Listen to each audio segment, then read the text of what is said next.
Hello, everybody, and welcome to Interview with the Artist, episode 2. That's right. Here we go. It's officially a thing now.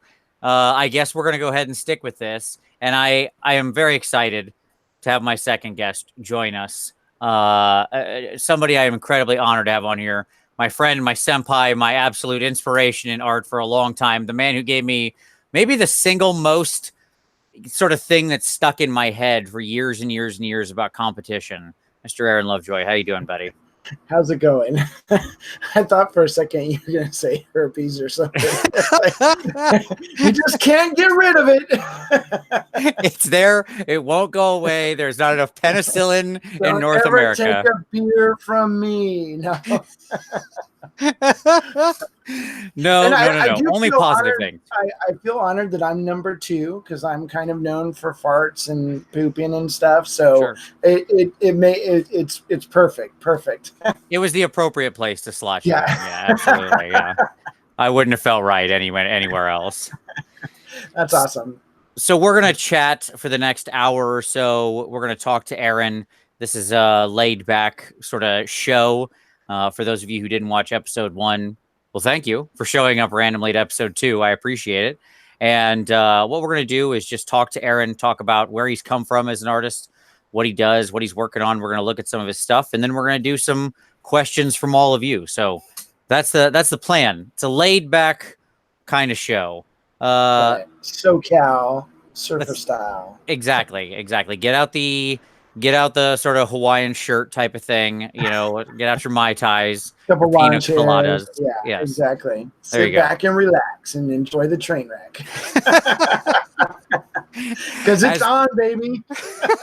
It's going to be, so Sam was on the first episode and it was like, right. well, can we see how much will Sam stay on task? And I was like, he's pretty good. And I was like, we got to make sure we go even farther afield. I was like, get Aaron in here. Somebody who will make sure we're nowhere near the train tracks. It's awesome. And I absolutely love Sam. Like, and you're right. He just goes where he wants to go. So, and that's what this show's good at. So let's start at the beginning. Okay. There was light, there was darkness, then there was a world, and then there was you, and you started painting. My parents were boning on a cold, rainy night, and not that far back. Not that far back. We can start post-conception. Quite honestly, I don't even want to think about that. You don't want to think about the dark, stormy night it where never you were... happened. I am the Jesus child. Miracle. That's where we have a miracle. Sure. Your mom just woke up one day and was like, this is happening, I guess. Wow, there we go. I don't know where it came from. The miracle stopped after I was born. That was it. Like after that, I was just an idiot. So. So where did you get into painting? So sometime post-conception, you started painting. Sometime after that. So I would say, my dad always he was really big into playing army and stuff. And so like we had the little green army men, and my dad would take it a step further and he'd paint the helmets different colors. So that when we went in the backyard and laid them all out and then threw dirt clods at them, we knew who to throw at, Gotcha. So that was kind of my first, I didn't really think of it as painting per se. It was just it was a way to mark whose army guys were whose army guys. Right. I guess we kind of do the same thing nowadays. It's just really hyper detailed, I guess. This is true. And also, if somebody threw dirt clods at my models, I'm coming across the table. That's it. I am over that table. It would be over. So that being said, the little green army men were a little bit big for me, and you couldn't set them all up in your room real good. So I kind of switched to the little, you remember Airfix? Sure. It was the little 1/72 scale. I mean, basically the same scale, but you get 30 or 40 guys in a box, and they had all different kinds. So I started playing with those and collecting those because they were super cheap, and my dad liked them, so he'd buy them all the time for me. Sure.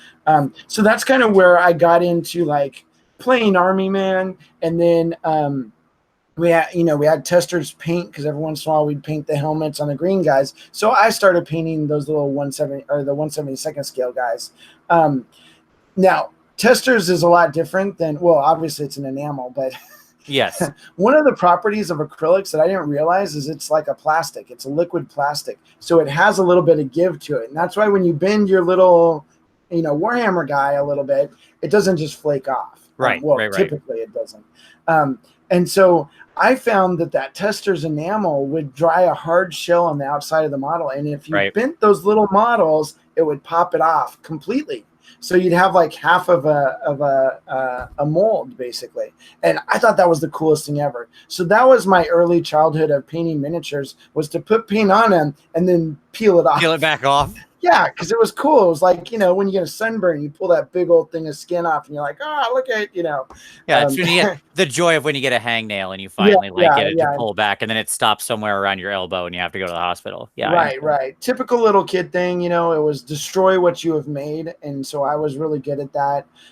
We would make, I remember making like some King Tiger tanks and stuff and Panzer tanks. And we would take them outside, and every once in a while we got fireworks from some contraband, this is sounding very familiar. Yes. Yeah. And then you blow stuff up. We had BB guns, and we'd shoot the thing apart. And then I'd go and find all the pieces and put them, glue them back together. So I had a Tiger tank that was that had been repurposed like 14 times, which is push the parts back on and shoot it up again. I made the Titanic once, and I put it out in one of those little kiddie pools and then blew it up with fireworks. I mean, stuff like that. It's powerful fireworks you have access to.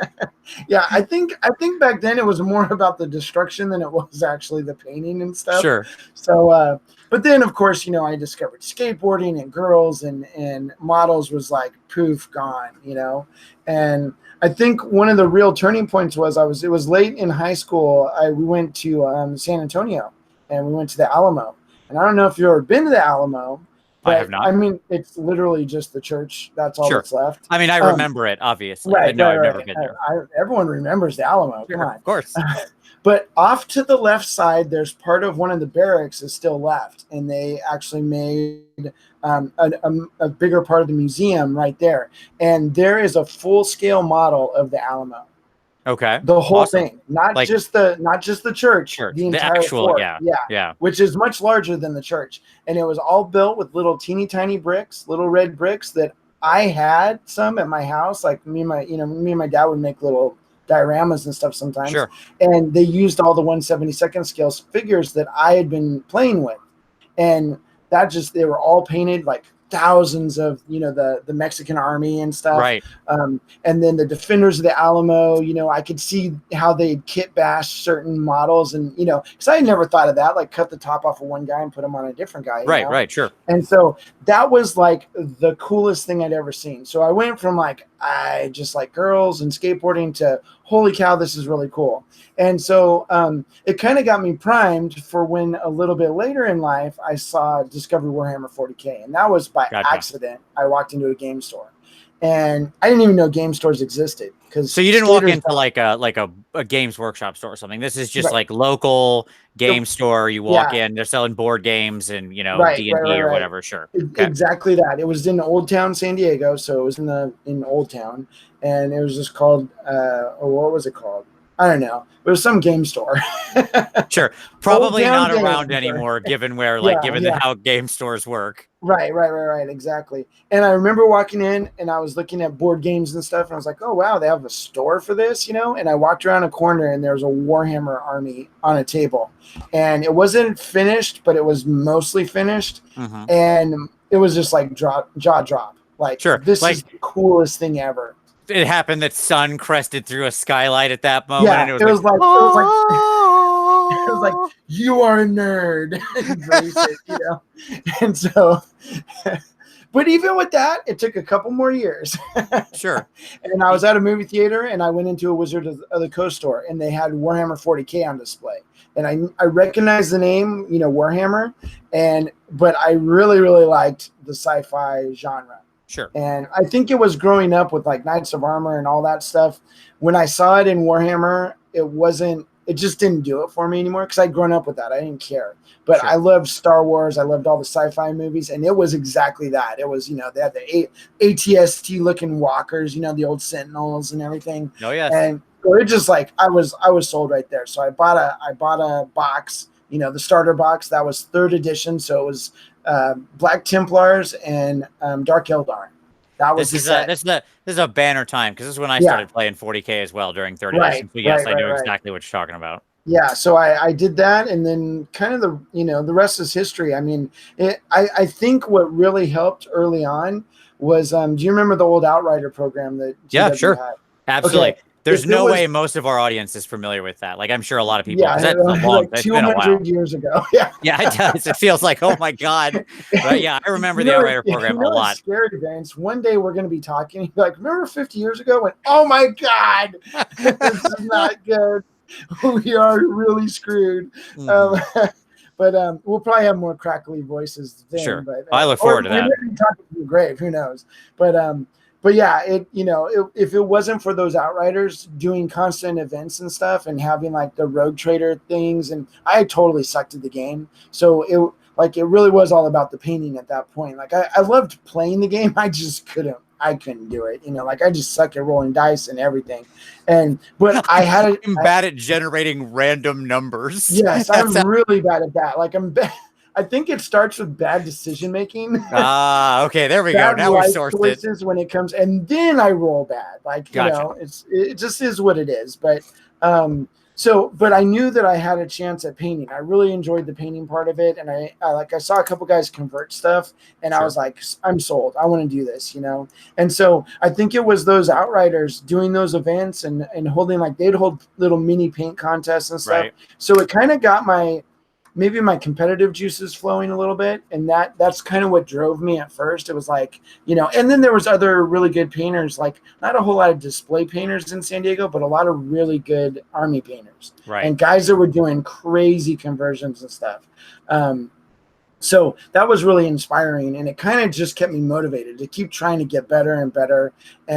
And what the heck, I really enjoyed it. Like, I mean, at the end of the day, I just really enjoy it. So you transitioned. Like, what's interesting about that is you transitioned pretty fast then from like, I am painting my army because I have to, and people have told me, this is part of the game, right? Like, that's the thing when we all pick it up, we're like, oh, okay, this is cool. How do I get this army? Yours has paint on it or color. How did you do that? What happened? And somebody's like, oh, you got to do that with your hands and your time. And you're like, oh no. And so then what is going on here? Yeah. And that ends up being something I think for a lot of people that I know for myself. I mean, it was many years where I was painting, let's call it with hatred. That is like, I was just with vengeance. Yeah. Like, just get this done. Just making new stuff. Oh my gosh, that thing's cool. Like, yeah. And then you regret it. But you made the transition pretty fast. So you were on to the painting right from the rip. Right. But I mean, I drank the poison, man. I had every army. It wasn't just like, it was like super crack. And I know you're a crack whore too, because you're getting stuff faster than I am now. Like, it's just I don't know what you're talking about, man. That's insane. Nothing. No, I need to talk to your wife. But you know how it is. You're just like, I walk into the game store and this guy had an Eldar army. And it was the first army that I'd seen where someone had gotten a blend pretty good on a paint job. And at the time, it looked friggin' amazing. So what am I doing? I'm buying Eldar the next week. I'm like, I got to get 3 Wraith Lords. And what's the, they didn't call it meta back then, but what was the meta army? Like what works really well? And I need, warp spiders, and I need all this stuff. And, and 2 Falcons, and I got to do this weird freehand on it, and, all this stuff. So, and then all of a sudden Tunics comes out right after that. And it's like, well, I got to get 2 of the army. That was back when they had the big army box sets. What were those called? It was like the Battle Force boxes or something. It was the Battle Force box or whatever. Yeah. And it was like, dude, it was just awesome because it was brand new stuff, and most of it was brand new. So you open that thing and it was just like, oh my God, I'm in heaven, and then Chaos comes out next, and Imperial Guard. And that was back when it took about 2 years. Every other year they'd have a 40K army would come out. Now it's every month. Right. It's like, holy cow, I can't keep up with that. The release schedule back then was just, completely opaque and just so intermittent, right? It'd be like if you were somebody who played only one army and you got that army fully painted, it was completely reasonable that army would be fine and not have any significant changes for 5 to 10 years. Yeah. Easy. And then of course, if you were chaos, that was a 20-year period. Sure. Which sucks. Of course, that's the army that I have. I've got 25,000 points of old chaos now because they waited till like last year to start making new models. And it's like, oh, that is an impressive number. I mean, that is truly a monumental number. Yes. I can do whatever I want in Apocalypse. Let's put it that way. Sure. You are the Apocalypse game. I can play like 6,000 points of Khorne. With vehicles, I could play 6,000 points of Nurgle. Maybe not, maybe Zinch, and then definitely not Slaanesh because I just never got any of those because they were always the all metal army, It just wasn't my thing at the time. So, but yeah, I mean, it just. Well, we're all still awaiting the full new release of like actual Noise Marines and stuff like that. That'd be awesome. Good. I mean, dude, simply like. Okay, when I started playing, that box of Khorne Berserkers was already on the market. Right. So that's 20 years ago. I mean, talk about getting your money out of a sculpt and a mold, like all day long. And the best part was, so I really like Khorne. I just think they're like, I read the book, what's it called? Shoot, I can't think of the one where it's Iron Warriors and they're attacking like this far off installation Imperial Guard thing. Storm of Iron, that's what it was. And they had Khorne Berserkers in their units, because Iron Warriors are real weird. They don't like demons and stuff. And I wasn't really into demons when I first started playing. So they played into my, what I wanted. I wanted lots of tanks and they had basilisks back then. So it was like, okay, cool. And then, but then they had, they had Khorne Berserkers in this book. And so when I really started getting into it, they had just changed. I think it was like 6th or 7th edition and they nerfed Khorne Berserkers big time. I mean, they were horrible, except in Apocalypse because you could take these special unit things and it made them better, right? Gotcha. So I was buying Khorne Berserkers on eBay for $1 a piece. Forge World, it didn't matter what it was. Sure. Fully painted, and then I take out my airbrush and just kind of touch things up, put a couple highlights on them. Okay, we're done, Right. So I ended up with like 120 Khorne Berserkers. And then they got good in the last edition. It's like, wow, you can attack twice before the other guy attacks. Like, buy low, sell high. Classic story. So I got 120 right now, all painted, good to go. Like, nice. Let's rock this. I get the tanks because my army originally was Imperial Guard, right? Right. And I didn't get into it for the weedy, human dudes with flashlights, right? 20,000 flashlight guys. Yeah, I got into it for the tanks. Like right away, I was like, these are sweet. Oh, the tanks are cool. Yeah. And so here's the question. When you got your first tank, were you airbrushing at that time? No. In fact, it took me quite a while to finally get into airbrushing. And I can't remember where I first saw it, but this was back when there was 2 videos on YouTube. Sure. 2. It was like how to airbrush in my day at the zoo. Those are the 2 videos. Yeah. It was like, it wasn't even how to airbrush. It was just some dude airbrushing. And it was like, oh, wow, I'm going to go. That looks pretty cool. I'm going to go get an airbrush. I go down to the local. I had a T-shirt shop back then. So I went to my graphic supply place and I bought the best airbrush and a 1.5 horsepower compressor, which I don't know if you have ever heard of 1.5. Doesn't sound very big. That's like a jackhammer going off in your house. Yeah. That's like a moped engine. I mean, like, yeah, exactly. That was me on Saturdays. So I knew that my neighbors would literally kill me if I did it during the week. But on Saturday, I justified that it was Saturday, so it was okay, which didn't make any sense because they were all at home on Saturday. Right. But I would airbrush in the backyard all day long because I had to do everything that I wanted to do in the week. I had to do it on the weekend. But it was literally the worst experience of my life. There was like I had seen those both videos multiple times, you know, and I'm like, I'd watched the 2 videos. Yep. they're super grainy, so you couldn't even see the paint really going on. I mean, it was just awful, right? Right. When we say shot on a potato, like early Yeah, YouTube, it literally was. I mean, yeah. they could have just had a tank and nothing was going on it, and I would have thought, oh wow, they're painting it. But so I started trying then, and it was so hard. And I remember after about 6 months of trying really, really hard, I just quit. I was like, I can paint faster than I can airbrush. Because I was thinning the paint so far down that it literally was just like dirty water going on the, you atomized it into just water, basically. It was oblivion. Yeah. It's what, like, if you like in the Sergio classes that we just took, it was that type of water, but that was my base coat. Ain't nothing happening, you know? Like, I would pick this really bright color and it'd always end up really, really dark. And I was just like, oh, well, you know, it's okay. But it's like, okay, I've put like 50 layers of paint on this tank and it's still dark, you know? So I quit. I just, I thought, you know what, this doesn't work for what we do. So I stopped. And which was kind of unfortunate because, later on I found out that it does work for what we do. Yeah. I'm like, damn, that was like 5 months or 5 years of further learning. Like, I could have been that much further ahead. But, at the end of the day, it probably happened just the way it was supposed to happen. The things I learned was 5 years down the line, and I was at a Gen Con and Matthew Fontaine was teaching, and we were rooming together, and I got to see what an airbrush could actually do on a model.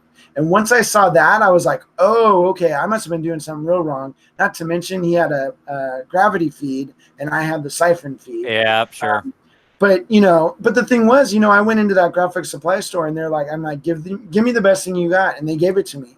But none of them knew how to airbrush. They didn't know anything. Right. It was like, it just, and I've had that happen multiple times by, purchasing airbrushes from like airbrush stores. Most of the time those guys don't airbrush. It's just a tool that, it's like the Wagner power painter to paint your fence. Right. They've got it, but I don't know how it works, like, yeah. You don't go into the Home Depot and ask the person actually about like, how do you airbrush? Wet blend with this, frizzy paint. Sure.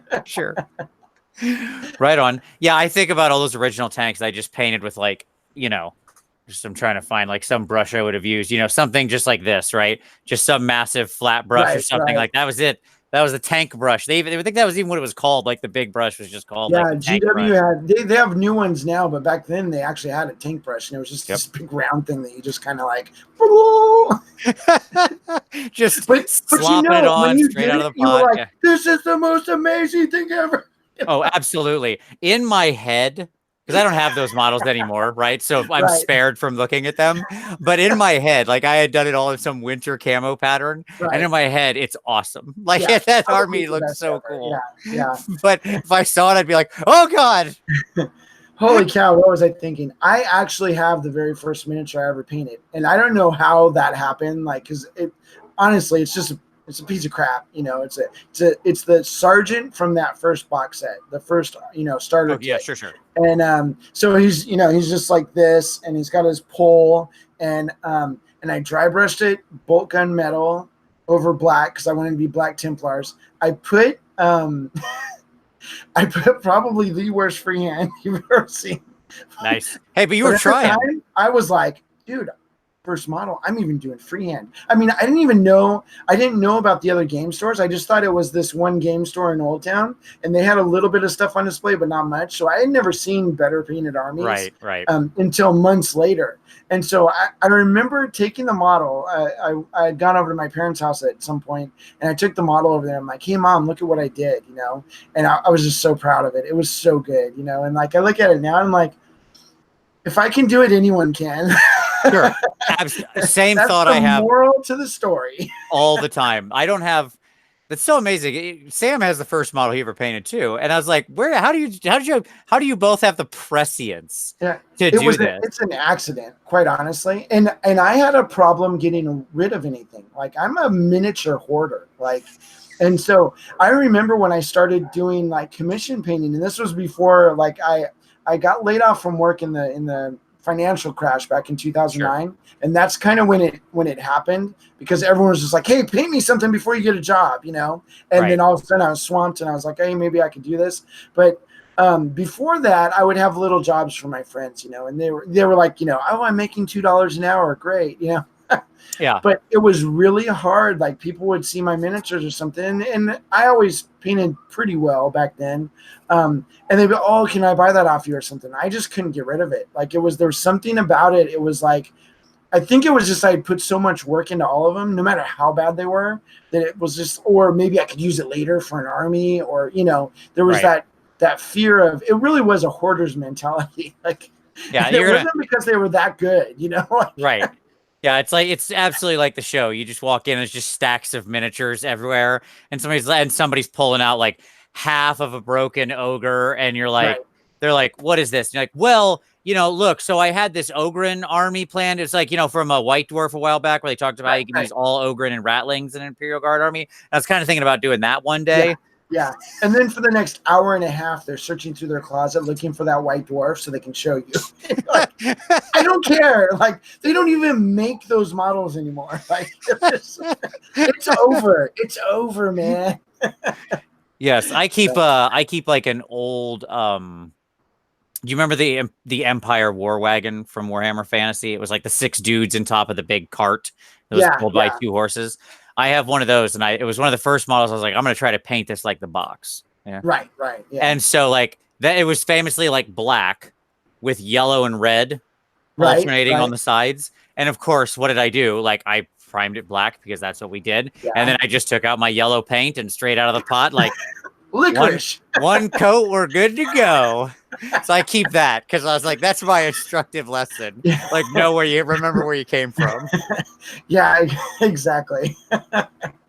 And that's why it always cracks me up when people, like, in a class situation or, at a contest, especially, because a lot of times people will get a little bit depressed. They go in and they just see, Francesco drops off his Butamus entry, and you're just like, oh, okay, I can never do that. Like, holy cow, I just spent 100 hours and it doesn't look anything like yours, But I look back and I'm like, no, if you apply yourself, I think, unless you're just like super dyslexic or something, or there's some medical thing where you can't, you don't have any depth perception or something. Sure. I think anyone can do it, if they put their mind to it. But it is hard work. Like, I work really, really hard, to be average. Right. Or maybe a little above average, Like, I work really hard at it, And but I've benefited from working hard at it, and I can say now, like, I know so much stuff. It's like, it's really cool, and like it really ruins like TV shows and just everything, because when you're watching it now, I'm thinking about color. Oh, that was all the time. I actually paused there.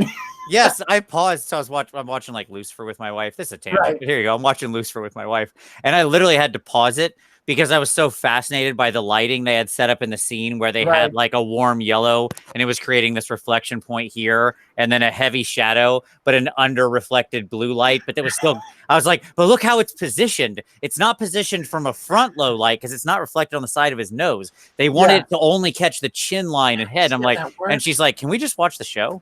What the hell are you talking about?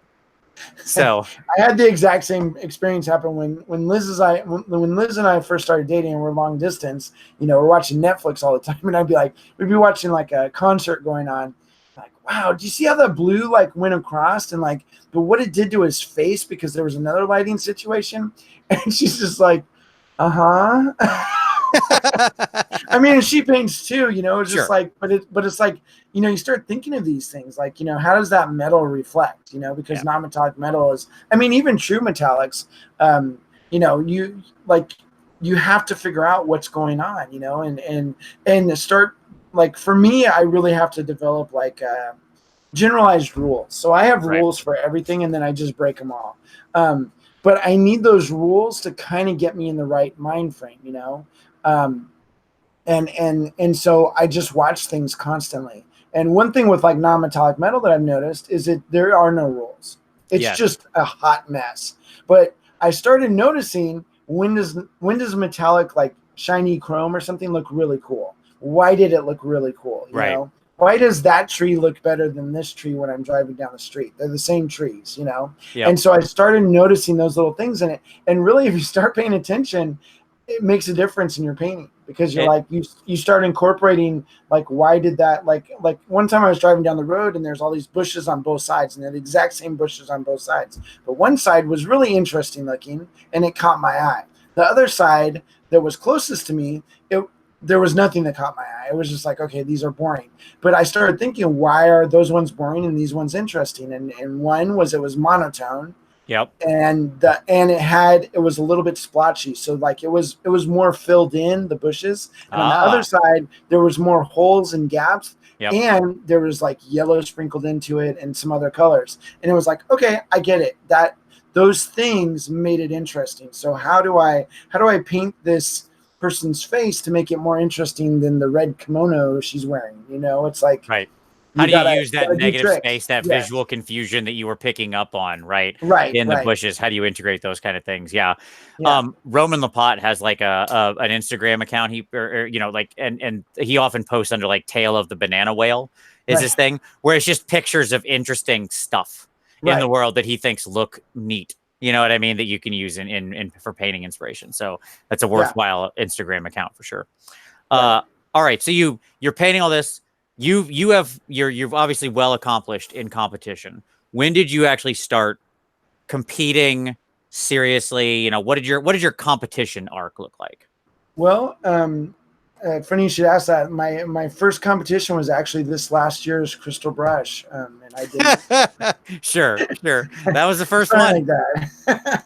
So let me tell you the story. My very first like official competition was back in when I first started, third edition, like 1999, right at 2000. Yep. And some guy had showed me how to make a conversion, and so I went crazy with it. And the Tyranids had just come out, and so they had all new metal Tyranid models, and they have the Carnifex. So I cut the guy's teeth, cut his face in half, opened his mouth, resculpted little sausage teeth.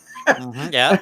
And I turned his head, and I entered it in the next Rogue Trader tournament. They had a separate category for just painted models, and I got second place, and I was like, what? Nice. My model was the best one. I can't believe it. You know, I had a conversion. Oh, you were angry about the second. Yeah, sure. It was just I wasn't angry, but I was like, I don't understand. You know, that was a really hard conversion back then. It was really, for a first conversion, and someone goes, well, you didn't take the mold lines off. And then it dawned on me that I've never taken any mold lines off. Wait, hold on. Stop. I had 3 full armies painted with mold lines on them. And I remember, so get this, I remember getting the towel because they had just come out too. Yeah, and sure. I was like, oh my gosh, they're super cool. I got to get these guys. And I remember contemplating how I was going to highlight the line that went across the head, you know, the mold line that went across the head. But I was like, well, how do we disguise this a little bit with, I had no clue you're supposed to shave that stuff off. So that being said, I got second place with mold lines all over my nice. Well, so forgive it. It's good. It's funny though, because like I think that like technical stuff of having those finishing elements of not having that has really like become super. It's become a super area of focus, as time has gone on, right? Whereas back then, I don't think it was really as big of a deal. Like people kind of knew you were supposed to. In San Diego, man, they let me know after that because I just. Did they come from the scale modeling world? No, but it was like the Outriders back then, which one of them is like my best friend now.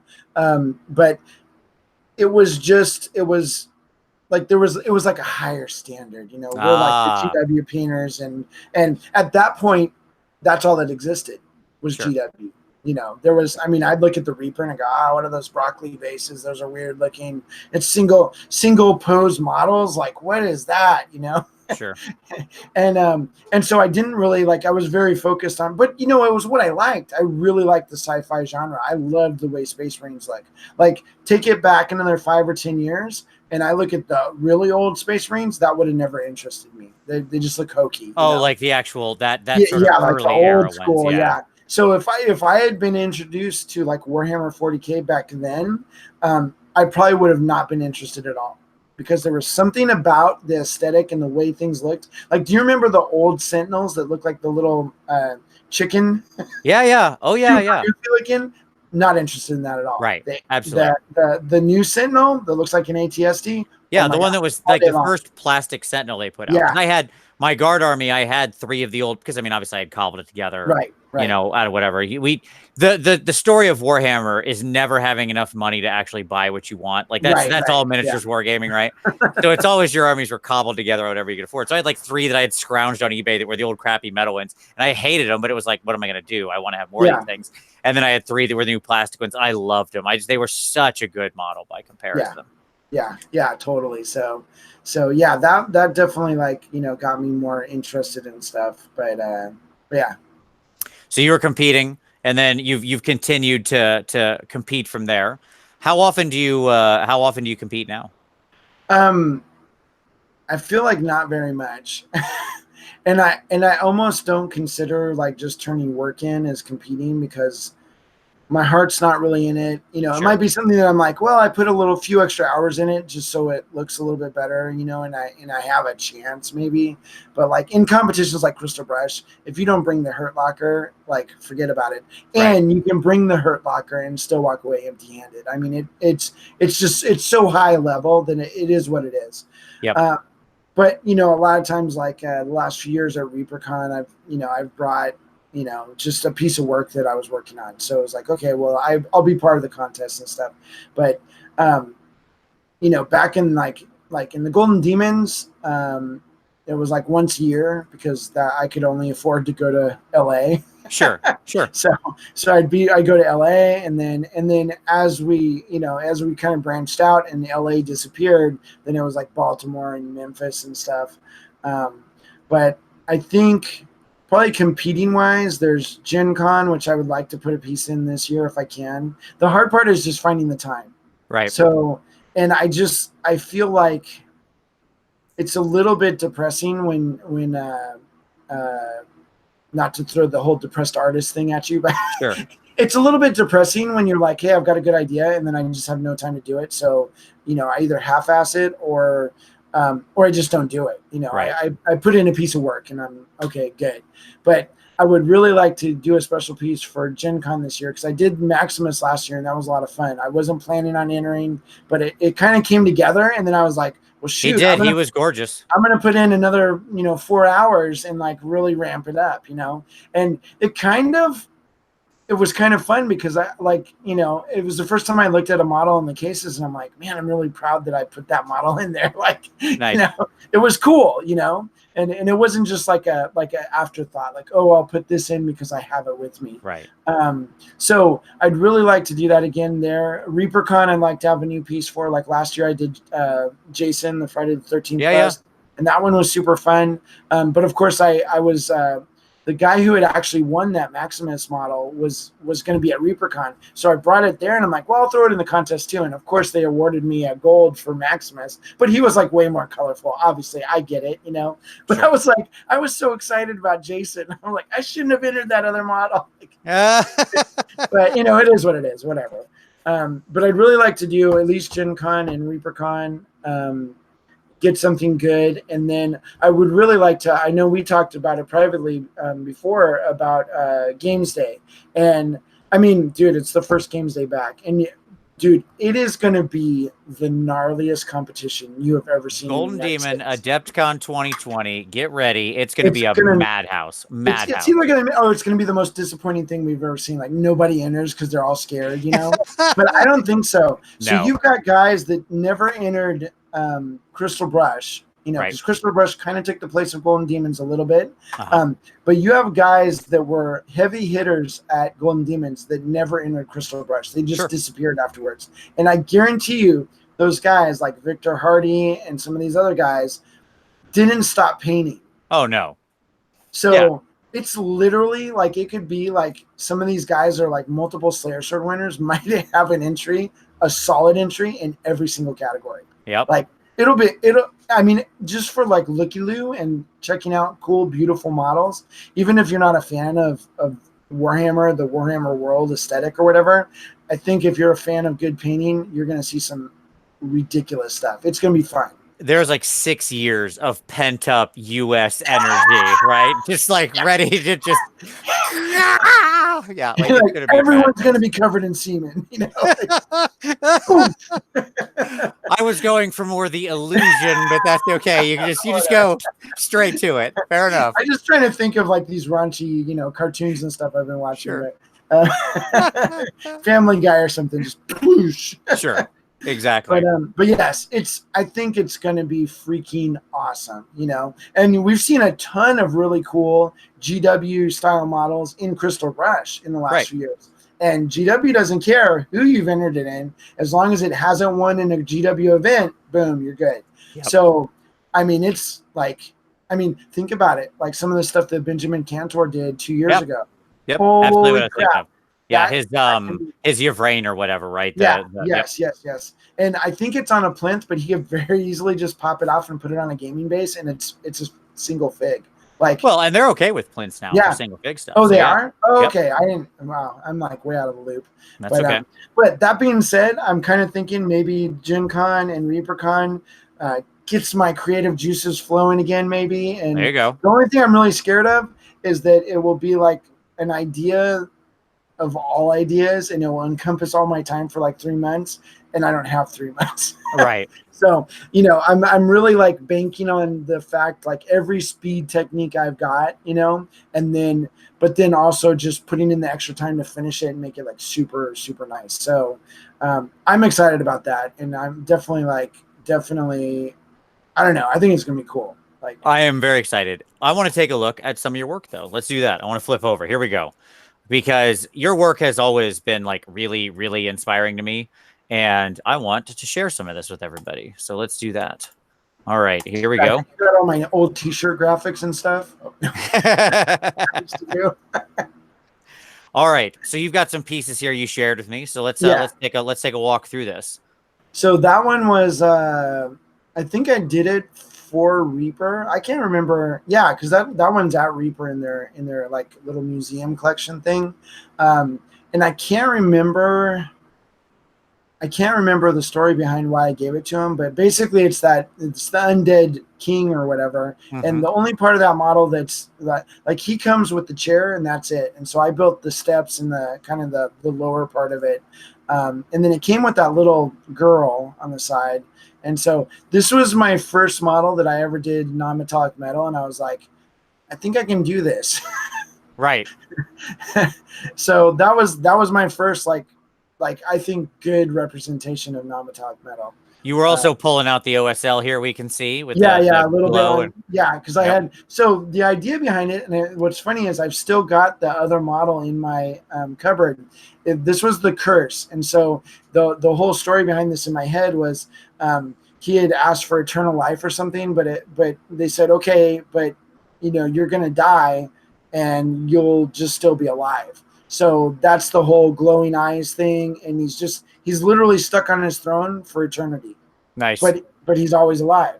And so my next version of it was the girl's gone, there's a pile of bones on the ground, the helmet's on the floor, and then there's cobwebs everywhere, and he's still sitting in the chair, like everything's dulled down so it looks really, really old, and his eyes are still glowing, and it's just like still there. Nice. But I never did it. I need to do it. It would be like a really cool, like, second thing, for this like story. Mm-hmm. But yeah, so I dig it. This was back when I had just taken a couple Jeremy Bonamont classes, and like I was really excited about basing and stuff. Like the steps and stuff were all milliput, and so I don't know. I was just everything I did have to have like steps and cobble. Well, you're basing and you're like sort of your scratch building of that of everything else around the miniatures has always just been mind-bogglingly good. We're gonna look at a piece here in a minute that's like that in practice. But first, now we're talking about now you're in my wheelhouse. That's right. So this was funny because I remember buying the model and I'm like, okay, this is gonna be my Games Day entry because it was like a new model. And we were always trying to like figure out what the code was for winning, So it's like you had to be sure. really good, had to be a brand new model, and then you get there and it'd be some old model would win, and you'd be like, okay, well that wasn't the Yes. right code, Yes, it's always trying to find the up, up, down, down, Yeah. left, right, You BA select remember like start, there right? were like I remember standing there and it'd always be like the group of like the guys who were like all in contention to win. So there's like 10 or 15 people all standing around and they're just like mad dogging the judges because the judges would judge right there. and you're watching them and you're watching for every minute little tick. Like if they put your model back down early, that was a bad sign. That was a really bad sign, And if it went back in the case before they were done looking at everything else, you were done, So you were always waiting for those last 3 models, and then you never know which one was gold, silver, bronze, Let me just say that has not changed. That is Okay. still the same. Yes, And I yes. got to live the experience you just described not 2 months ago. So, yep, That's still exactly what it rings is. very You true. know what? There's something about it that's so friggin' cool, But so I get this model, and the first games day was in Baltimore that year, and I hadn't finished it yet. I was halfway done, and one of my friends was there, and she was like, "Oh, don't do that Mask of Slanesh model. It's not going to win." And I was like, "What?" And they're like, "Yeah, it's a horrible model. The judges said it was a horrible model." But then, of course, it got a bronze there, so I was like, "Well, it can't be that bad." But the problem with the model is it's very flat. Like if you look at her, like her hair and everything, she's just like this little pencil thin. Swoop. Yeah. So It's that classic metal model problem, right? yes, If they have to be very flat but on it one was side. even worse than just the classic metal model thing. So I resculpted the hair and made it like all crazy hair coming out. And then I put the whiplash on. And that kind of spread her out so she wasn't just this narrow little thing. And that was I got a gold for that in Baltimore, I believe. So that was really cool. Nice. Nice. Yes, I love I love this model. I think they obviously just released the new mask, and that was like the 4th time I've painted this I was figure. tempted. I was tempted. I saw it in the store just last week. And I was like, nope, I'm not going to do it. Give in to the excess, my friend. That's all I can say. It's probably 100 times better. Speaking of giving in to the excess, there you go. maybe I think this is like my second favorite piece from you ever. There's one more I like better, but this is my second favorite. I own this one. It's mine. It's in my collection, and I'm like all day long. Like this was the first model that I think I really nailed like freehand on. Like that I'd done something really like crazy with the freehand other than like a small symbol or Sure. Whatever. And I really got to thank my buddy Bryce Coconor. He comes out all the time and visits me, and so he was. I'm like, I got to do this freehand on this banner, but I don't know how to do it. And your freehand's so good. And he goes, I don't know how to do freehand. I'm like, what?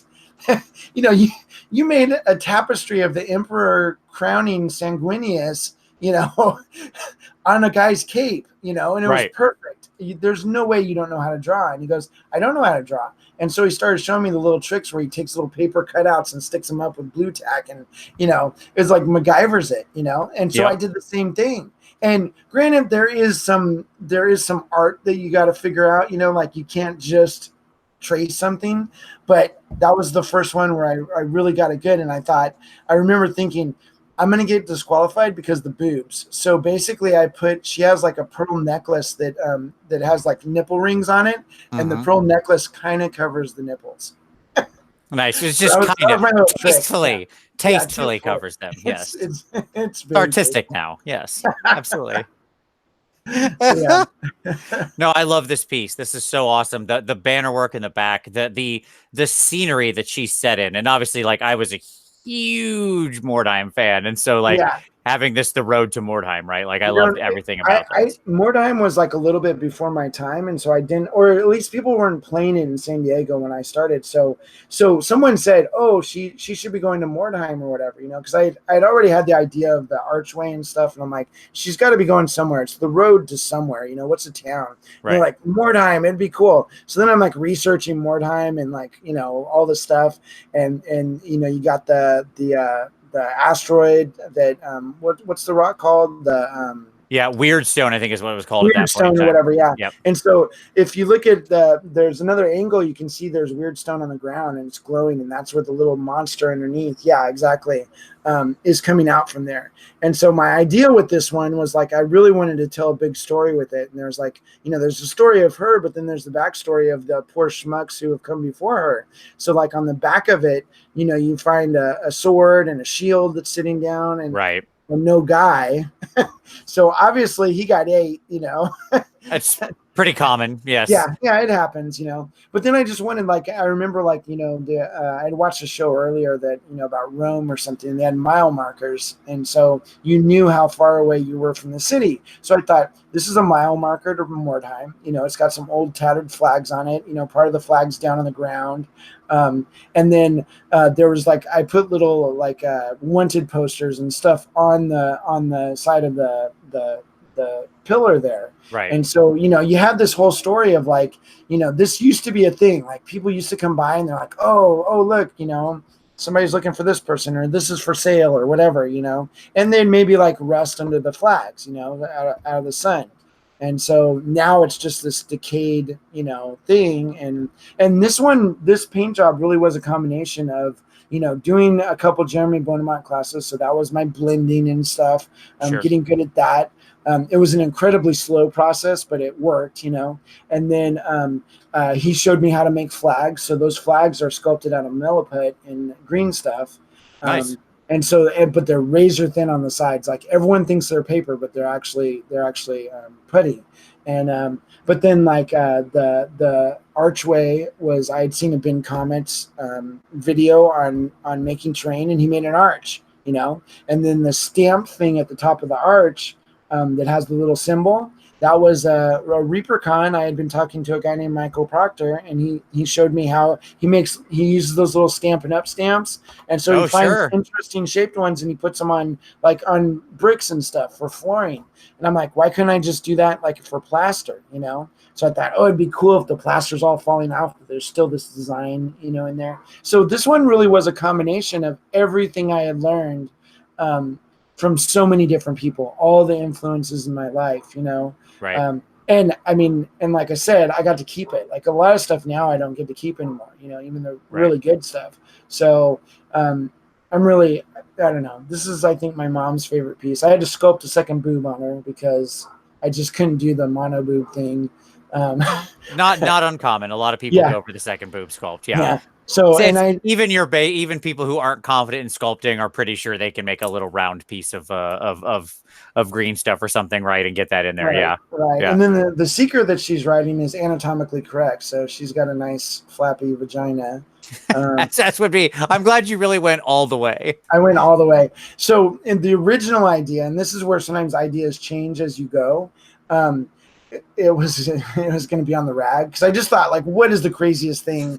Chaos. It would be disgusting if just blood's dripping out, and I didn't do it because I was like, I'm definitely getting kicked out of this contest. Right. Yeah. Well, I'm glad to see that you had some limits. So that's a little taste. Yeah. Sure. I think what happened there when you mentioned the Stampin' Up stamp, like my wife has a bunch of those. Yeah. And I'm pretty sure she was like watching this at one point. So, or she's going to look at it later or something. Yeah. And immediately you just scared her to, yeah, exactly. Everything's going to be hidden. All right. They work great, I'm sure they do. All right, let's talk about Mr. Ogre here. So the Ogre one, that one was my first gold for a gold medal or whatever, and it was in Fantasy Large, which is funny. Most of my Golden Demons are all fantasy models, and I didn't play fantasy, nor did I really like the genre. And I'm not a big fan of yellow, and I have a whole lot of yellow that I've had winning pieces with. So it's weird how that happens. But this guy was inspired after I went to ReaperCon. And what happened was I met like Trey Manor and Bobby Jackson and some of the sculptors, and I just hung out with those guys all weekend long, and they taught me how to paint, how to sculpt faces and stuff. So on I think it was at Thanksgiving, I just sat in the chair while everyone else was talking and hobnobbing and stuff, and I just sculpted faces out of Super Sculpey on toothpicks. And so I think I made 3 faces. 2 of them were one was too big, one was too small. It's like 3 bears, But the third one was just right, or just right enough. So I was able to get the eaten away face on the side, and you can actually, if you look inside there, you can see the teeth from the inside. Yeah. You can't really see it from this picture, but I resculpted the hands on both sides. I was really into making buckles, so I put the belt on and did extra buckles. You know how they have that belly plate, so they don't really have a stomach, so you chuck that, and then it leaves the perfect spot to make a belly. Yep. So I made them all nurgly and stuff, and I thought back then I was always thinking about like what would be the most disconcerting thing as this guy's walking across the battlefield towards you, other than he's rotting, Other than that, sure. I Yeah. mean, that's And I thought, well, maybe like if you're a badass, you just stick the flagpole through your arm, right?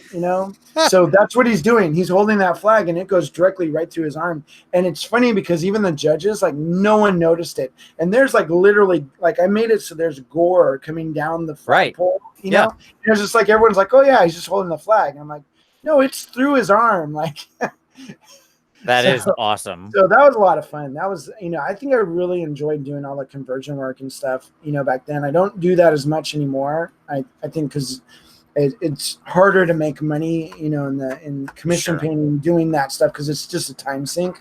But I really wouldn't mind like doing it again. Like that's why I'm a little bit excited about Golden Demons. I'm like, man, I could, kind of stretch a little bit and do some of that stuff again. So. But yeah, this was a really fun piece, and like I said, it was my first gold, and which was a surprise because it was like it's just always so hard. You never know what's going to happen. You never know, right? Absolutely, especially in single figure. I mean, that's just it is a category of broken dreams and surprises. Yeah. And whatever the judge happen to like, it's a first, second, third, so that's all you get. And exactly. I guarantee you, all three of those guys are high golds at any contest. Absolutely. So it is what it is. Yep. When you look at like single figure, and that's just one of the things I mentioned. I recently did a show on like my thoughts on the recent contest. And I was like, I really wish that they would put up pictures somewhere into like an online album of like maybe all the finalists or something if they can't put up everything. See what the dogfight was. Yeah, just because you tend to only see like the top 3, but just having been there in person, I mean, there was probably 30 other figures in that case that blew my mind in single figure alone. Could have taken something. Right. Yeah, exactly. Yeah. So, and those are just lost to history. Like exactly. And I'm like, oh man, like I wish those deserve recognition. So anyway, talk about Jason. Here we go. Yeah. Speaking of. Mentioned this guy earlier. Gosh, this is an old photo. The eyes are messed up. That's awesome. I gotta take that out. So look, his eyes are really big and really round. He looks scared. And I remember telling my girlfriend Liz, I go, Jason's he's not scared. Like he doesn't get scared. You could kill him, but he will never be scared of anything. And so I started researching. I think it was actually Chris Surrey. I had sent him a picture and I was like, hey, this is my entry for ReaperCon. What do you think? And he goes, oh, well, I really like it. I like the mood and all that stuff. Like I tried to get the yellow lighting from like camp lights, Yep. And he goes, but the eyes, he's like, they're just really big. Yeah, like, he looks sculpted, He looks like he's really happy, like because the part of his face in this picture you can see looks like he's smiling, and it just looks like he's this little puppy that's lost. Yeah, exactly. Or he's startled or something. And you're like, it doesn't work. So I'm like, well, I'm gonna have to resculpt his eyes. Like I can't just paint that scarier, like you can see the eyelids and stuff. So while I was painted, I took Abe's epoxy sculpt and I resculpted the eyes, and he has one wonky eye. Like if you look at like young Jason pictures, his face is really deformed, and so he has one eye where like the eyelid kind of creases down together, and it's just messed up, and he's super cross-eyed. So for once in my life, I was able to make somebody cross-eyed on purpose, and I'm still waiting for someone to go, hey, the eyes are a little bit off. Nice. But, you got the picture on your phone ready to go. I'm like, no, that's what Jason looks like. Boom. Yeah, exactly. This is what he looks like. This is Jason Voorhees. But yeah, after I did that, he looked much more menacing, and it looks like Jason, like which was really cool. So yeah, this get this out of here. No, I love the modeled skin effect, and the lighting comes through really well. Like, I really enjoyed painting this one, and it was like one of those things where it was like, I don't have a lot of time. Let's see what I can get done in the next 6 hours or something, and so it was like go. Sure, the under the gun painting can often be a lot of fun, and the challenge of it. All right, Tank. Tank. Okay, We that one. talked about tanks earlier. Yeah, this was the start of my Iron Warriors army. So there's one way to start it. Everything else doesn't look nearly as good as this, but I do play with it. And this one got me a silver in the last Los Angeles Games Day, and Nice. that one was really cool because I was like, okay, well, this is my army. Like, it would be really cool to, like, I don't know. I obviously you want to win, right? Sure. But it was my first little dabbling on freehand and stuff. It wasn't the best freehand, but it's pretty tight, and like you can't see it here, but I painted like a broken open hole in his head and then put the brains inside, but that was all just freehand. Uh, Nice. but it looked really cool. So yeah, this one was really cool, and it was my first model on Cool Mini or Not that I think was when you went Iron Warriors vehicle and went 10 and lower, it was the number one thing on that, and I was just like, yes. Of course it was like totally obscure, who makes Iron Warriors, and then Sebastian Archer does an Iron Warriors thing and he's number one. I was like, man. But it was my one little claim to fame back then. It was like, oh, I'm number one in the Iron Warriors vehicle category. Hey, look. Hey, you gotta have something, right? That's right. No, I like this a lot. It's like it's super heavy weathering. Yes, it was back when I first started weathering, so it was like maybe a little overdone, but it was still really cool.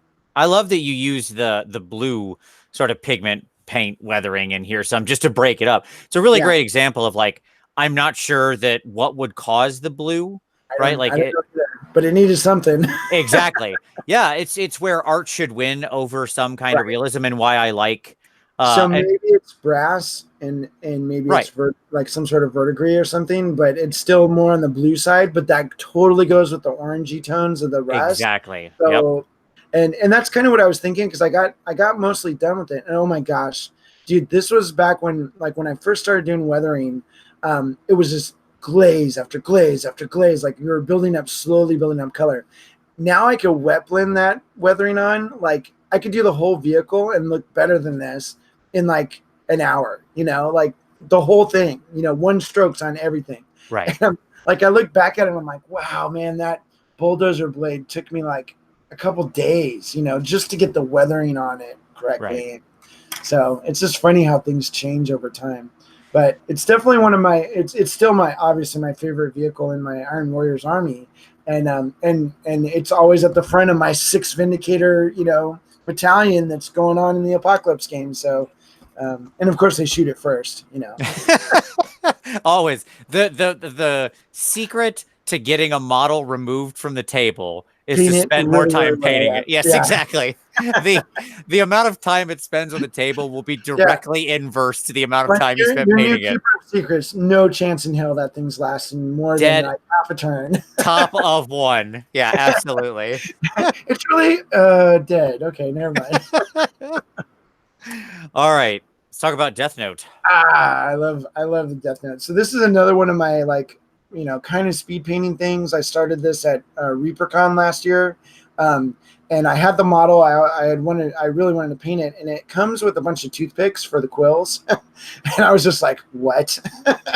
This is not happening." So I made my own quills in the hotel room at ReaperCon, just out of Abe's epoxy sculpt, and just kind of made little pointy things. And kind of curved, and so I made a whole bunch of them, stuck them on, took it home, started painting on a hangout with Liz, and dropped it on the floor.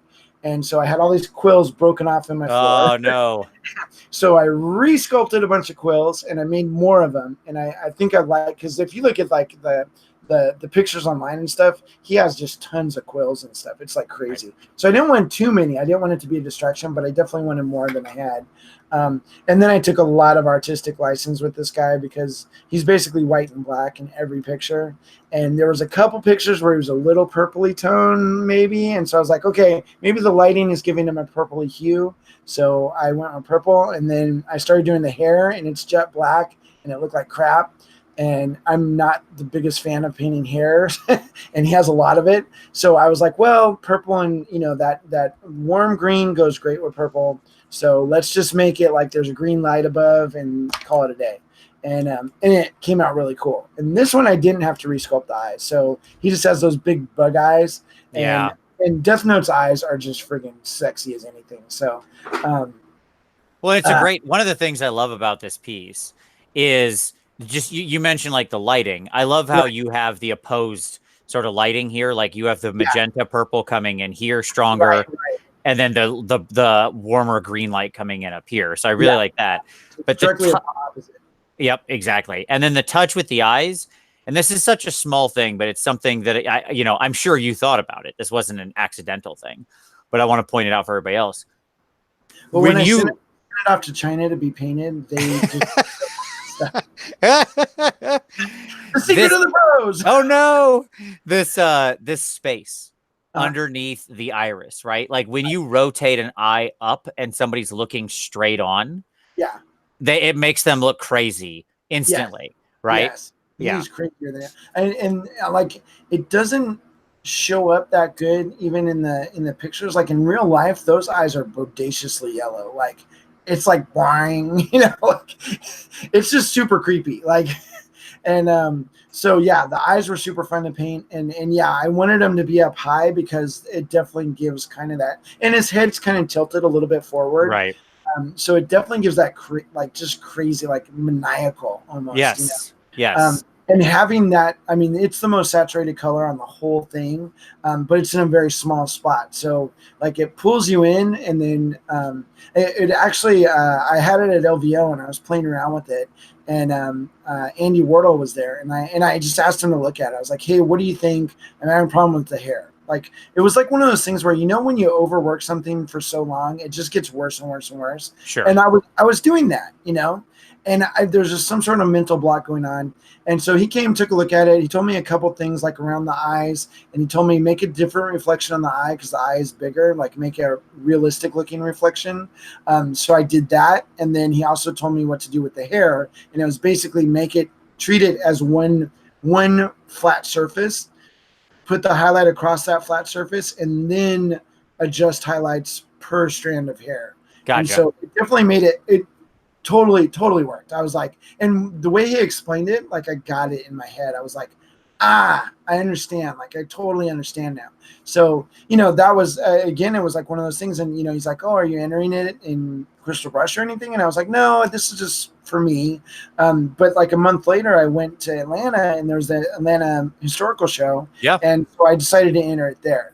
And it ended up getting best fantasy figure, which the fantasy competition was really big this year, and it was pretty fierce. Like there was some really good stuff. So I was surprised that it got best fantasy, but it also got best monster.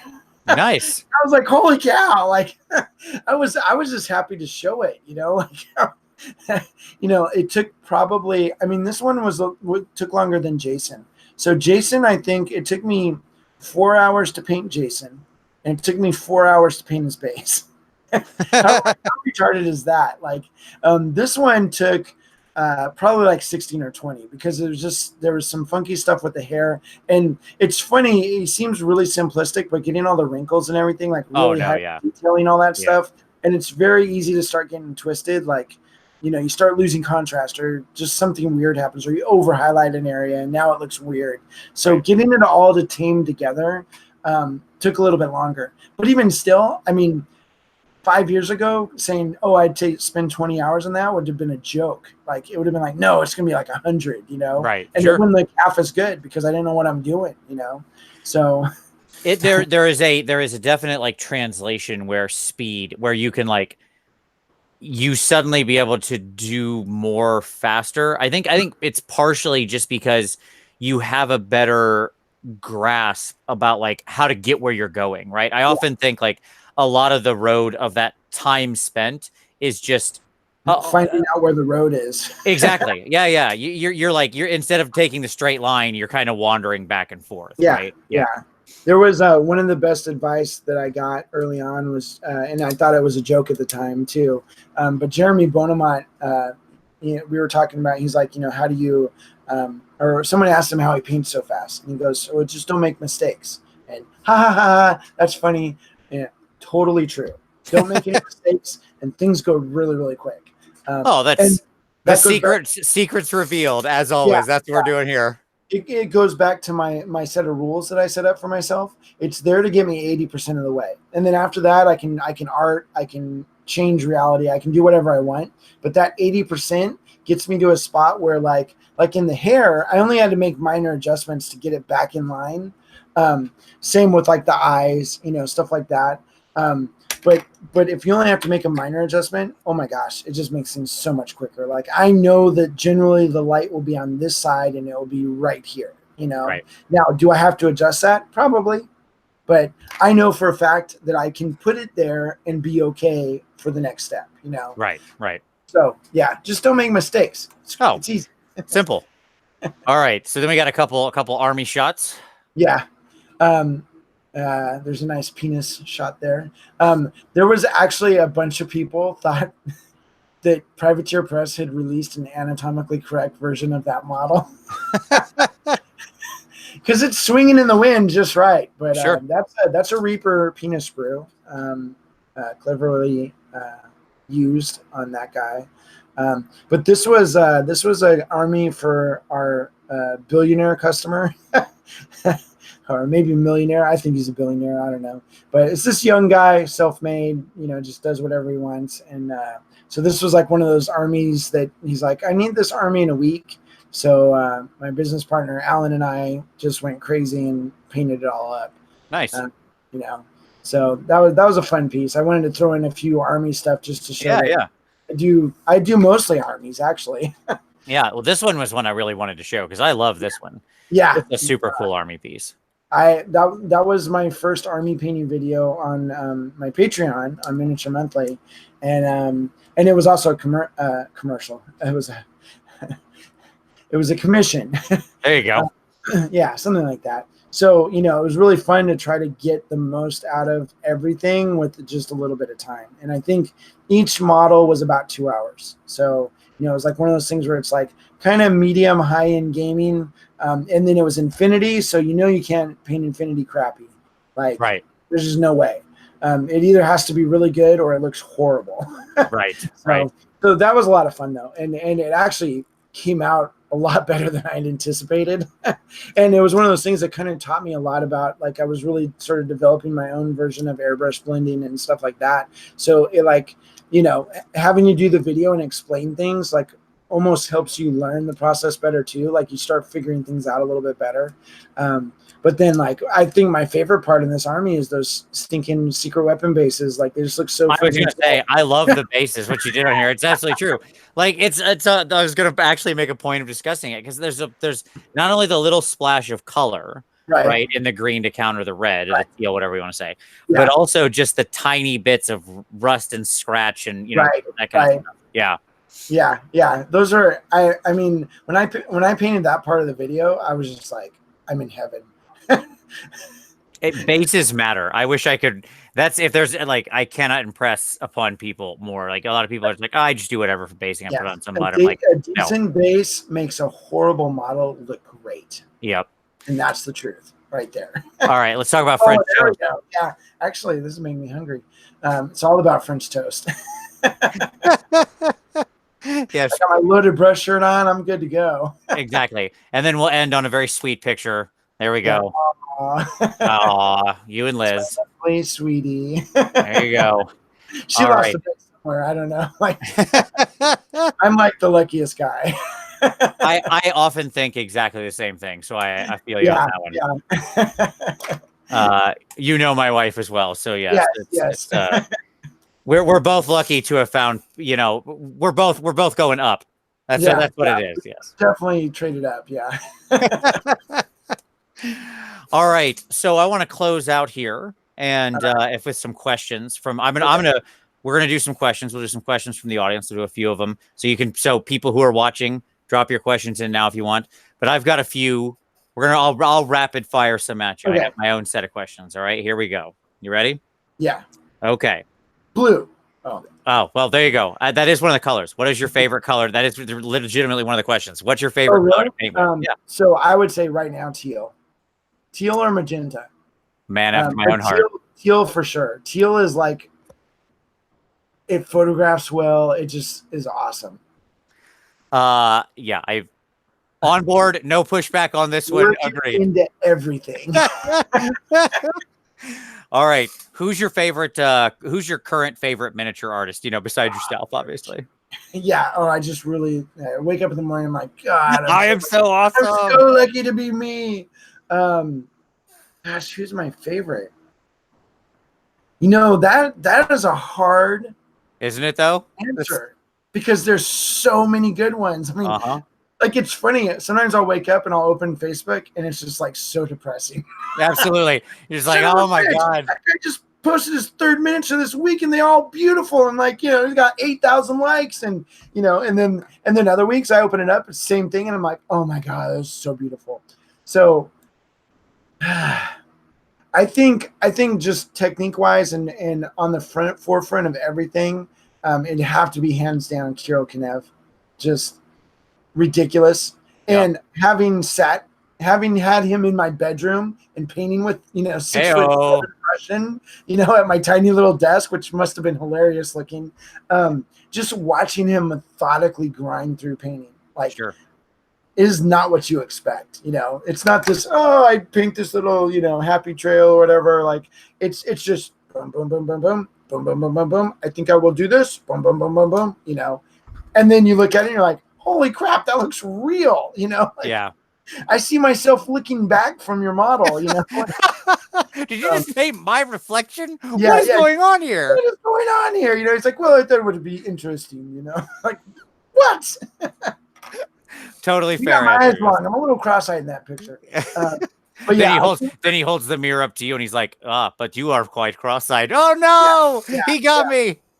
Exactly. But then I think I'm inspired by so many people. I mean, there's been comments, you talked about Sam earlier and I've always been a fan of Sam. Like, I remember the first Golden Demon I met him and it was just like, he had those colors I wanted. Right. Yeah. I want to take those colors from you, and I think he was kind of doing the same thing to me, but it was like, it's just like, I think we look at our own stuff so much, it's just not very exciting anymore. It's never interesting. Exactly. We talked about this. I totally love looking at your work. I mean, and you've like, even in the last couple of years, like one thing that I really like about your work is you're just always pressing to get better. There's not, you didn't like get to a point and you're just like, I'm going to flatten out and cruise on this ride. Just cruising from here out. Cruising for a bruising. But I think that's part of it too. Like, I don't think if I wasn't progressing, it wouldn't be fun anymore. Like, I don't think I'd be doing it. In fact, I know I wouldn't. I would lose the passion for it. So always having something new to look at and try to emulate or make something cooler. Like right now, people are really exploring saturated colors, like real big time. And so it's like, how do you make this work? What can I do? Like, who's going to have the new thing, Right. There was Sam had posted a picture a while back. I think he was in the UK or something. And it was the Legion of the Damned guy. Yeah. And it was just like a random, like, hey, I painted this today, whatever.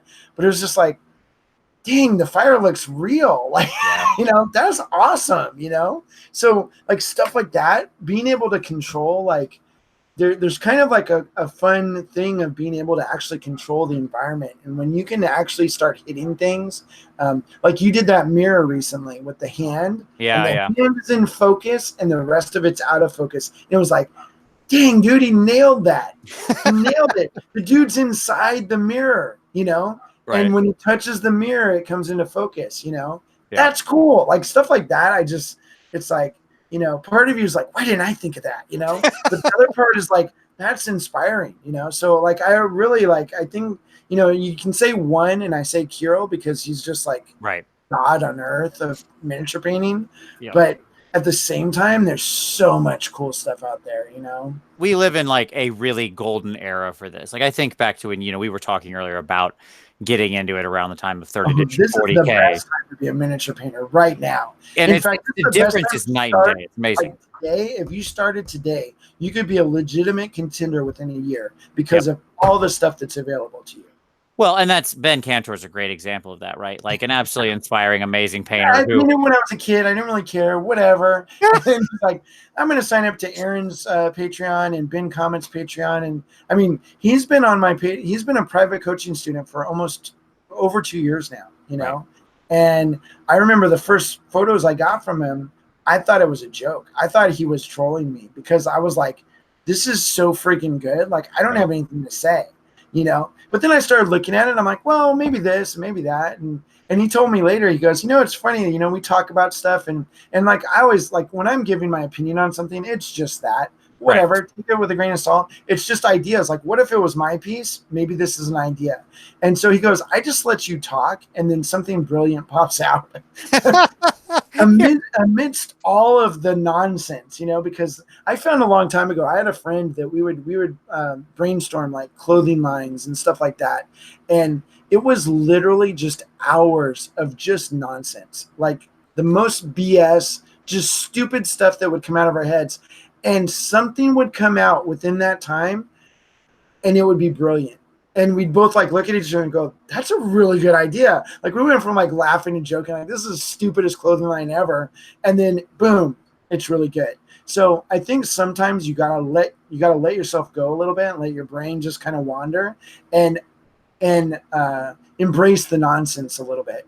Because Absolutely. I think sometimes we're thinking too hard and you're like, this Slanesh guy has to be on this rock and the rock means this. And, everything doesn't have to have a meaning, Right. It could just be that this is really freaking cool, Yes. Yeah.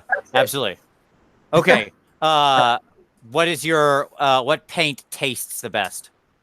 Tastes the best. I would. There's any good tasting paint. I will tell you that Vallejo glaze medium, back in my days of trying to learn to blend, I'd put glaze medium in, and that stuff tastes horrible. It's really, really sour. I've put GW wash that has gone sour in my mouth. That was not so hot. I went, what? All the new brands are like smelling different. Scale 75, the artist colors, smells kind of like Lysol. It's a little bit lemony. Which is very strange when you start opening bottles up and you're like, I feel like washing dishes or something. Everything's so fresh all of a sudden. Yeah, so fresh and clean.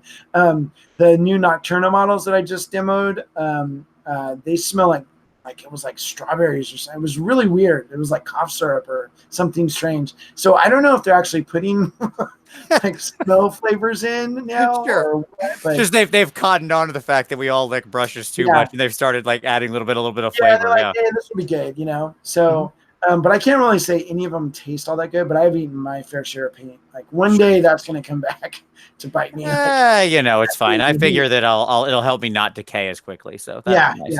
yeah, exactly. All right, here's some questions from our audience.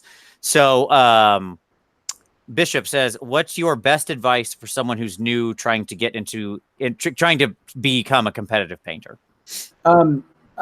Invest in learning, like period.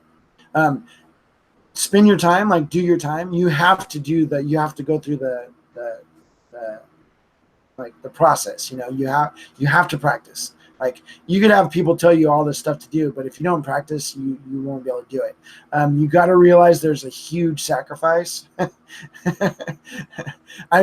We are epitomes of that sacrifice. Like no wives, and somehow we got girls, but it, there's a lot of time involved, like thousands of hours of practice.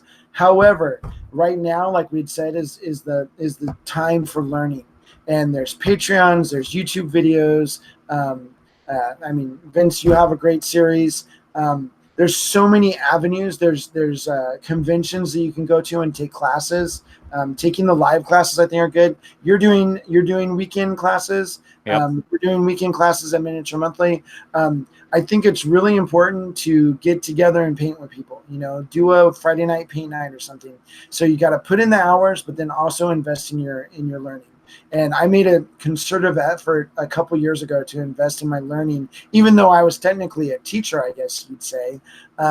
You still got to learn. You're always learning. You'll always be a student, 100%. Yeah. You mentioned like the class you and I both took, basically Sergio's class, right? Yeah. And like 100%, it's never, unless you literally think you're the best in the world, why would you ever want to not help and learn with other people? Right. Tiger Woods has a golf coach, he's exactly. Period. And he's not as good as Tiger Woods. Right. But sometimes, now, granted, I'll say Sergio's better than me, but sure, that's a little bit different. But the thing is, there's always something you can get out of that stuff. And like with Sergio, shoot, he gave me some ideas for photo taking. Like that was huge. Like I was like, I don't even need the class anymore. I'm done. Like I'm good. Thank you for coming out. But then we took the class, and it's funny because there's the main class, the focus of the class, but then there's a lot of side things that if you just pay attention, which is hard to do over a weekend class because it's a lot of hours, Right. Right. But if you just kind of pay attention, I got besides inspiration, I got I picked up some other things that was like, this is really up to my game, and it's not necessarily hard things to do, so little things like that. Definitely, take some classes, paint with others, because even if none of you are good at painting, you'll kind of glean off of each other, and you will get better, Yep. So and other people's eyes are going to see stuff yours don't. Period. No matter what. Yeah. Yep. Exactly. All right. Question from 2+ Tough. How do you like to shade the color white? So you have white and you need to create a shadow. What do you do to shade it? So it depends on the environment around it. So if I'm on grass or dirt, maybe there'll be brown tones in the white. White is usually just gray. And perfect example. And this is the plight of the commission painter, because you are not right, your customer's right. Yeah, but I sure. had some stormtroopers, and I was really excited because they're white. They're just white and black. So I painted them gray with white highlights, and in my eyes, like, it was exactly what a stormtrooper should look like. Right. So cool. I mean, it wasn't a high-end commission, but for a low-end commission, I think I nailed it perfectly. And the customer comes in and he goes, I just want them white and I need it to be shiny. It's just like crush me. So I re-airbrushed and reapplied, made them almost completely white, and put a gloss coat on them and called it a day. And I was like, I'm done. But that being said, usually I use grays, and then I use the environment around them to adjust the grays to whatever tones. Bring a little color in of some kind or something. Typically I'll either go cool or I'll go warm. So if it's warm, there's like hints of like ochre in it, in the white, in the gray. And that can look really cool. And then as it gets down to like the dirt, there'll be like, sort of brownish tones or something. But then you can do the same brownish orange tones if you shade like a cooler tone, like if you're using like Payne's gray. Like I would just airbrush it because it's way easier that way. But you spray Payne's gray up from below a little bit, and you'll have that bluish cool tone. But then if your dirt and everything has those orange tones, you got that contrast of the orange and blue. So a lot of those things are pretty cool. But yeah, it's mostly gray, like, because you can't highlight higher than white. So right. Or can you? No, you you just put a real LED in there. That's how you get higher. Yeah. Gloss coat, one of the two. All right. Let's see. Spotted Painter says, you said Aaron gave you the best advice for competitions that stuck with you a long time to this day. What was it? I'll answer the question. I guess it was sure. What Aaron said to me, this was 4 years ago, probably. You should really do something else. Like, this is not your forte. Yeah, he said, have you thought about just fixing cars or cleaning gutters or painting houses? No, because you are in the wrong line of work. No, what Aaron said was, we were talking about competition. And he said, when you're thinking about going to a competition and you're trying to your goal is to not just put a piece in a cabinet, like you're trying to win or something, right? You want to place. Yeah. That's what your goal is. You should try to win. I think. At a certain point. Yes. And so if you're trying to win, then you better take it seriously. And your advice, like I'm paraphrasing you here, back to you, but your advice was something along the lines of think about who's going to be there at that competition. Who's going to be there and what they're going to have. What does first place and second place look like in your mind? What do you know this person's going to bring and the level they paint at, right? What is the piece that they will create if they want to win this? And you better make sure you're painting to that standard. And what it is advice. I forgot. It's really good advice, because I'll sit there and I'll be painting for a competition and I'll think, I'm not saying you have to create like some exhaustive checklist. I don't have like the Pepe Silva wall of like red strings and, pictures from Instagram of what whips from people and stuff. It's not that. I'm just like thinking about who's going to be there and the kind of work that they do. And like, is what I'm doing at this moment on the level, right? If I saw one of their pieces there from what I've seen them do in the past, is this gonna, and I put this next to theirs. Does somebody ever go, well, maybe, or do they just go, nope, and push mine aside and go, that's definitely it? And if the answer is you're not there yet, then you need to keep going. Right. So, yeah. And you kept going. try. It's always in my head. Yeah. It rings around in there. All right. Let's see. Okay. So did you ever paint anything smaller? Because like Eric's asking about painting like 15 millimeter grenadiers. No, I never painted anything like the teeny tiny stuff, like 6 millimeter or like War Master scale or something. Right. That never really did anything for me. I liked going to cons and seeing like they'd have like Gettysburg set up, and all the historical guys, and Sure. it was really like 2 days of setup. I don't think they ever played a game really, because I don't think the game was very good. They just wanted to set up, take pictures, and then they tore it down. Sure. And it looked cool, but I was just like, it didn't really do anything for me. They're so small, I think. And now as I get older, my eyes are getting worse and worse. So it's like, I don't even think I could see anything on those figures. So like, we're creeping up in scale recently. Yeah. Similar like G.I. Joe models. You're like, I can't see it, Yeah, you're gonna be painting like the 1960s G.I. Joe that were like 12 inches tall, right? Yeah, exactly. Old guys just blind as bats, like talking about the good old days when we could see. But yeah, that never really did anything for me. I mean, I've done some smaller skills like what's it called, the spaceship game. Like Battlefleet Gothic. Yeah, stuff like that. And that's kind of fun, but that's a little bit different because it's a battleship. Sure. It's small, but it's big, Yeah. So not really into the small little block troops and stuff. I'm more like, 1/72 and above. And I'm really liking the larger scales. Like, 40K has gone to a larger scale. Age of Sigmar has gone to a larger scale. And quite honestly, you can just pack so much more into those models. Like, agreed. Yeah. Like when you're in sort of that 32 is kind of like the 32 millimeters kind of where we've come to rest, right? A long way from the old 25 mil. And I'll tell you, it just feels so much more comfortable to me often. Right. You know what I mean? You don't feel like you're straining. Right. And quite honestly, I mean, there's like, I've looked at some 28 millimeter models that are painted unbelievably well that only look good under a microscope. And sure. It's like, I made a concerted effort years ago. I was like, I don't want my model to only be nice in a photo. Like, I would really like it to show up well in real life. Like, I want you to walk, from across the room, go, oh, what the heck's that? And then when you get closer, you're blown away because it actually still looks good, Yep. But sometimes when things are so tiny, like, freehand's one of those things. Like, you can paint a little bitty freehand pattern, but the problem is, does it really look all that good in real life? Like, I've seen freehands that look like mistakes, and then you see a photo of it, and you're like, oh my God, it's perfect. Now, granted, that's impressive, but I think it's more impressive if we can see it in real life, and then you get closer and closer, and it still looks just as good.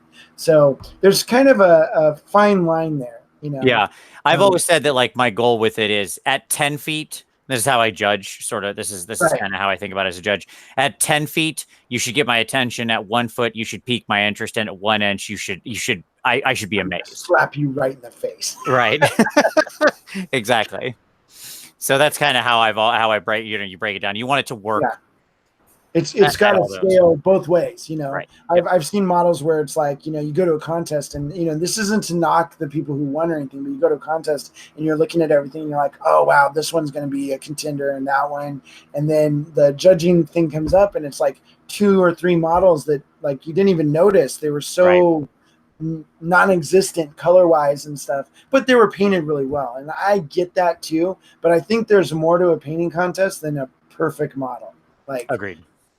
But that's, I mean, how do you judge? Like, the idea was really good, I mean, yes, it's the hardest thing with painting contests. It's like, you have this great idea, but maybe you won't think it's a great idea. I show it to you and you're like, I don't get it. Yeah. And for me, it was like, wow, this is a home run, So some of that is, in competitions, you got to take everything with a grain of salt and you just got to bring it. And I always look at it like, hey, if I don't come home with an award, it's not a knock on me. I get to go home with a beautiful model. Exactly. You can't pin your your like enjoyment of wherever you're going or your sense of value or something like that to it. That's just not, competitions are way too, especially when you go to like top 3 competitions. Yeah. And as a fan of miniature art, I've been to many competitions where my favorite models in that competition, I've actually gone up to those people afterwards. My favorite models did not place at all. Sure. And I go up and I'm just like, listen, I'm going to think about your model for years after this. And I don't know who won best in show at this show. You know, right.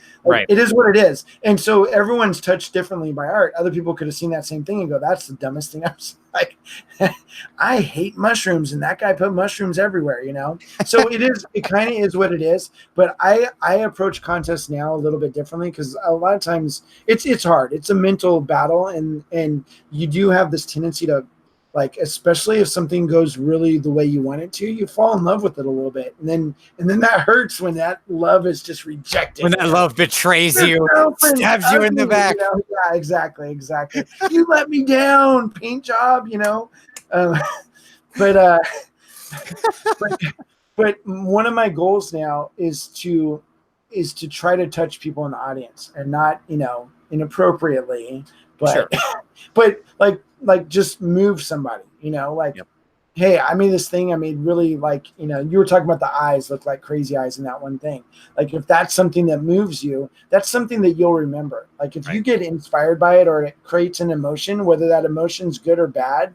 Like, how many times you watch like a sitcom and you're like, I hate that sitcom. These people drive me nuts. But for some reason you watch it every week. Sure. You know? Absolutely. But you're still talking about that sitcom you hate. You know, and so that person, that actor, actually did a really good job at getting you to hate him. You know, like, oh sure, it's like it's the whether it was inadvertent or not. You know, it's Newman in Seinfeld, right? Like, that's what it is. Yes, where you love hate that character. Yes. Right. So if I can do a piece, and a lot of times now I go for, like, can I inspire somebody? Like, can I tell the story good enough, or set the mood good enough? And that's an even harder one to do, is set a mood. Like, if I can do that, that's like a win for me, you know? Like, if people come up, like with you, those are crazy eyes, you know? Yeah, like, okay, I love it. Cool. You know, you'll be thinking about those eyes when you go to bed tonight. I'll be thinking about, like, you mentioned that, the inspiring thing. Right. So I mentioned earlier that the Mordheim piece is like my second favorite piece from you. And by the way, I've referenced it lots of times. Like, I have photos of it on my computer already. Like, you didn't need to send me that one. I could have brought up my own photos of it. Paper rolls with just Road to Mordheim. Exactly. Yes. No, but like, I love that piece. And I've looked at it and referenced it before, just when I want to go look at color, or how you did something, because it's in my inspiration file, right? But the one that I like, your favorite, or my favorite piece you've ever done, so I'm trying to say, is your No Hope piece, sort of, right? And so for those, I don't know if you have it posted online somewhere, but you did this wonderful diorama with a couple, it was Infinity Figs, right? I mean, Infinity Figs crashed into a movie theater, and, you know. Exactly. And a couple things always stick out to me about it. The little tiny robot on the top back, who's up there chilling. Yeah, exactly. That dude. And the busted Coke can on the side corner, like, that had been crushed and had soda come out and like out of it. And running down the side of the And those are like such little details. Like, you could stare at the piece for a long time and not notice that. I'm not trying to say, oh, I'm special because I noticed them. That's not what I mean. I just mean, like, they were things that I caught. Anything else in that piece? Because I didn't know there's anything else but those two things. Those two things. I missed the Jag, and I missed the theater, and But just like those little details grab me, and I think about them, that kind of stuff, a lot, because you added so much stuff to discover. Yeah. Right. Yeah. And that's a lot of fun, because it's also like you know, sometimes you can add too much stuff to discover. Like, if there's just stuff everywhere, right? You know, it's kind of like putting highlights everywhere. There's no more highlights. You know, the highlights are gone. Yep. So it's the same with stuff to discover. If there's so many things to discover, you know. So, like, I had originally planned on making it a movie theater with a movie that was hip at the time, you know, like Deadpool or something. Sure. And then the guy who commissioned it was like, hey, I want it to be Star Wars episode No Hope. And I was like, oh, that kind of makes sense. He goes, that was the first movie I ever went to as a kid. And I was like, that's the first movie I ever went to as a kid. So we kind of have that bond there. But then I was going to do like a Nuka-Cola machine because they just released a video game that year. Yeah, sure. But then the more I thought about it, I was like, I got too many pop reference like icons. Right. Like I wanted, like my chances were pretty good. Like most people like episode 4 of Star Wars, it was yes. that started it. So, okay, I've got a good feeling there. And then I switched the Nuka-Cola machine into a Coca-Cola machine, but I used the Nuka-Cola ripoff logo of Coca-Cola and just made it Coca-Cola again. Nice. So I ripped off the ripped off logo and brought it back to the original. But then, it was just one of those things. It was like, oh man, we've all seen like someone drops a bunch of soda cans and they're all blown up on the ground and stuff. And so little things like that. There's a cash register with the ticket reel just spinning out of control, And I was like, that would be cool. Like the ticket machine just starts pumping out tickets, Yep. And so the little things broken like monitor schedule thing you had, right? The thing that the movies would be on that's kind of falling down. Just little touches like that. Yeah. Yeah, so little things like that was really cool, and then and that was another thing where like like what you said about knowing who your competition is. I knew that it was going to be crazy, and I knew that category was one of the most difficult categories. So to even have a chance, I'd have to bring it. And I remember a week before the competition, I was done with the whole front, most of the back, or the back was done, the front was done, and all I had was the side panel on the. It was the random side panel that no one's going to look at, right? Sure. And it was all base coated and it was kind of highlighted and shaded and, and I was like, I was so done with the project. I was ready to mail it in. But I thought, you know what? Some other guy is going to not mail it in. And so I worked the rest of that week and I finished up. It was the first convention where I actually had the model done before I got to the convention. I wasn't working in the bathroom or anything. Sure. And so, I got there and that piece got third place by 1/100th of a point. Wow. So could you imagine if I had mailed it in on that side panel that literally there was no detail over there? Like it was just there, But it was like, nope, I put dirt and I put leaves and I put leaf litter and I put, streaks of rust or whatever I needed to do. I finished the paint job, and I still only made it by 1/100th of a point. Wow. So that's like talk about the skin of your teeth, But that just goes to show you, you got to push. And I could have very easily been the other guy looking up at the next guy, Right. Sure. The guy behind me was Francesco, the guy who won Crystal Brush this year. Yep. And he had the Peter Pan piece. Oh, and sure. Him, a sketch artist and a sculptor, worked full time for 6 months on that piece. And I beat him by 1/100th of a point. I mean, so that just goes to show you, like, even the most time doesn't always get you there, right. Yep. It just is what it is. So I think at the end of the day, you put your best foot forward.